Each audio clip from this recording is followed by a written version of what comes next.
O'zbekiston Respublikasi Markaziy banki boya mana shu aytib o'tgan zararli APK formatdagi fayllarni oldini olish uchun tijorat banklariga ko'rsatma bergan.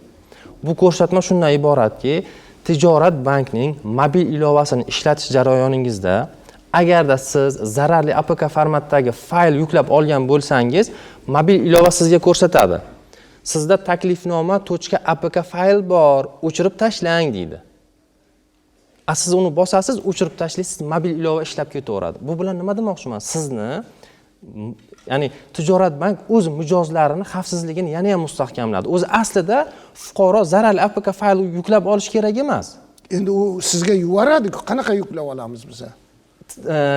Fayllar faqatgina App Store hamda Play Marketdan yuklab olinishi kerak. Rasmiy magazinlardan, rasmiy marketlardan yuklab olinishi kerak. Telegram rasmiy emas-da. Telegramdan keldi, fuqaro bilmasdan yuklab oldi. Aslida yuklab olish kerak emas.